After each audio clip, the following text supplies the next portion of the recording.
Hi everyone, this is Ans Malik from Saudi Arabia. This is my first vlog. I don't know लोग सुबह सुबह उठ के सब बातें क्यों शुरू कर देते हैं, लेकिन खैर मैंने कल से सोचा यार हम ये शुरू करते हैं. One of my friend told me यार तुम्हें सब करना चाहिए, पर यू हैव अ फेस. मुझे समझ नहीं आई उसकी बात, लेकिन खैर मैंने कहा चलो why not give it a try. Okay, starting off with this. As per the introduction, I live in सऊदीया.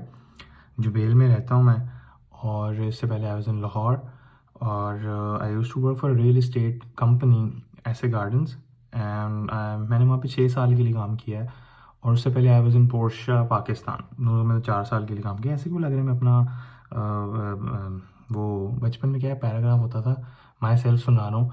But for instant, for start, you need to know who I am, what I do, and मैं आप लोगों से क्या चीज़ें share किया करूँगा. So basically सऊदीया में क्या होता है, रूल्स कैसे चलते हैं, और यहाँ पे क्या चीज़ें हैं, किस तरह हैं, उसकी छोटी छोटी क्लिप्स के तौर पे मैं आपसे शेयर करूँगा. I am sorry, I am fumbling too much, लेकिन शुरू है ना, शुरू में शायद ऐसे ही होता है. Okay, so my office is like 15 minutes away from my house. और यहाँ पर इतनी एक तो बारिशें हो जाती हैं कभी कभी, और गाड़ियाँ इतनी गंदी हो जाती हैं सारी. खैर मेरी भी बहुत गंदी हुई हुई है, तो मैं आपको ऑफिस जाके दिखाता हूँ. अभी यहाँ से मैं ऑलरेडी बहुत लेट हो चुका हूँ, और लेट्स सी व्हाट हैपेंस. यहाँ सऊदीया में एक बड़ा मसला है. एक तो गाड़ियाँ सारी लेफ़्ट हैंड ड्राइव, और ऊपर से आपने राइट साइड पर चलना होता है, लाइक पाकिस्तान से बिल्कुल ऑपोजिट. तो शुरू में वो बड़ा अजीब लगता है यार कि ये आपने सारा कुछ उठा, आपने सारी उम्र एक तो वो उस साइड पे चलाया और वही सही लगता है, और बाहर आओ तो सारा कुछ बिल्कुल ही उलट. एंड उसके अलावा यहाँ पे रूल्स इतने स्ट्रिक्ट हैं कि आप सोच ही नहीं सकते. मतलब जैसे पाकिस्तान में होता है ना कि आप कोई आएगा, आपको इशारा करेगा, पुलिस पीछे पड़ जाएगी. ये पुलिस के पीछे पड़ती ऐसा कोई मजाक नहीं है. लाइक आपके हर जगह कैमरा लगे हुए हैं. आपने इशारा तोड़ा, आपको 2 दिन में 3 दिन में आपके फ़ोन पर खुद ही मैसेज आ जाता है कि आपने यहाँ इशारा तोड़ा और आपने इतने दिनों में ये पे करना है. मतलब कोई मजाक ही नहीं है. इफ़ स्पीड लिमिट इज़ 80, तो आप मतलब थोड़ा सा 81 82 पे हों तो शायद नहीं होता, लेकिन ये है कि हर जगह कैमरेज लगे हुए हैं. हाईवे के ऊपर, इशारों के ऊपर छोटे छोटे कैमरे लगे हुए हैं. आप जैसे स्पीड लिमिट क्रॉस करोगे आपका खुद ही चलान हो जाएगा. तो वो इतनी मुश्किल में, ये पुलिस वाले यहाँ की मुश्किल में रहते ही नहीं है. मतलब आपने गलत किया, आपको खुद ही जो है ना आपके फ़ोन पर आ जाएगा कि आपने यहाँ पे तस्वीर खींचेगी, यहाँ पर इस इशारे पर, इस रोड पर इतने बजे इस दिन आपने इस स्पीड पर थे यार, और आपकी तस्वीर भी खींचती है. And a very very clear picture. Okay, so now we are in the office.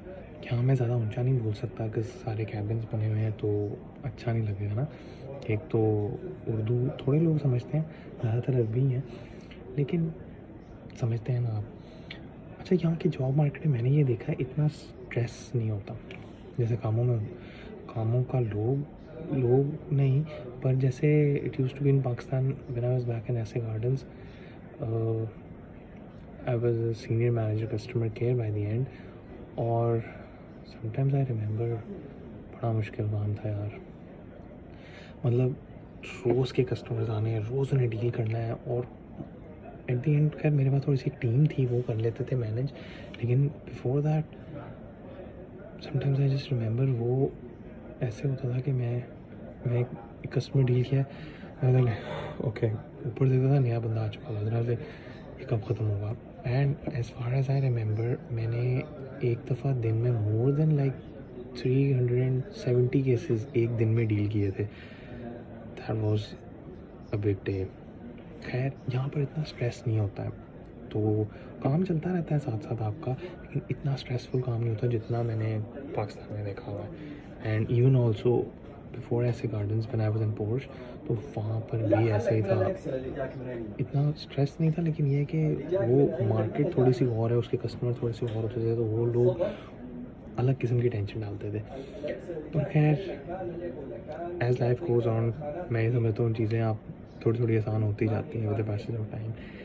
But क्या कह सकते हैं। एनीवेज,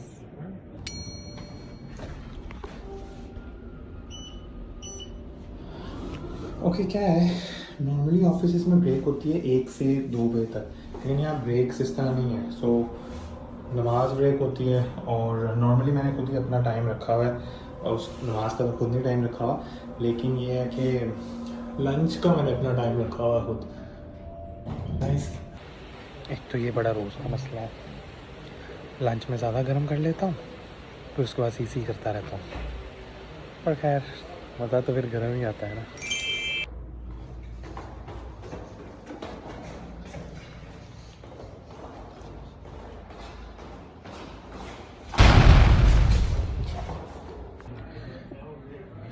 अच्छा बताएं, ज़िंदगी की सबसे इम्पोर्टेंट चीज़ क्या है?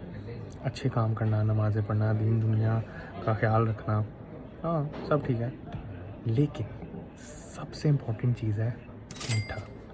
मीठा सबसे ज़रूरी चीज़ है ज़िंदगी की।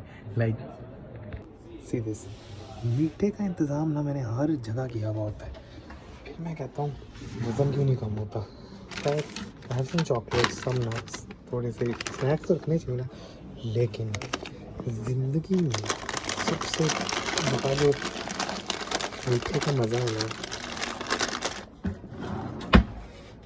वो है रेवड़ियों में। रेवड़ियाँ ऊपर से बादाम वाली, क्या बात है। अच्छा पता, इस दुनिया की सबसे अच्छी अगली बेस्ट फीलिंग है ना, छुट्टी की है। छुट्टी हो जाए ना जब, बहुत मज़ा आता है। स्कूल से हो, कॉलेज से हो, ऑफिस से हो, छुट्टी का हर जगह पे बहुत मज़ा आता है। पता है, घर आके सुकून से लेटने का ना भी अपना ही मज़ा है। सारा कुछ कर कर आके आओ, चेंज कर लो, इजी नहा धो के सब चीज़ों से इजी होके ना, जो रेस्ट करने का मज़ा आता है ना सारे दिन के बाद, वो भी एक अलग ही फीलिंग है। बिल्कुल अच्छे बच्चों की तरह सारे कपड़े मैंने समेट के, सारा कुछ साफ़ सफाई करके, हर चीज़ करके मैं आराम से उठा। अच्छे बच्चे से याद आया, और पता है हर माँ का ये ख्वाब होता है कि मेरा बच्चा पढ़ा लिखा हो, पढ़ाई में ध्यान देता हो, और लाइक फाइक किस्म का फुल टॉपर किस्म का बच्चा हो। तो मुझे ऐसा लगता है मेरी माँ ने भी ऐसी दुआएं की थी, लेकिन मुझे लगता है उसमें से पूरी नहीं हो सकी कोई कबूल, एक आधी हो गई। मुझे पढ़ाई में सिर्फ किताबों का शौक़ रह गया, पढ़ाई का बिल्कुल नहीं रहा। पर खैर, पढ़ाई के अलावा मुझे और बड़े काम है यार।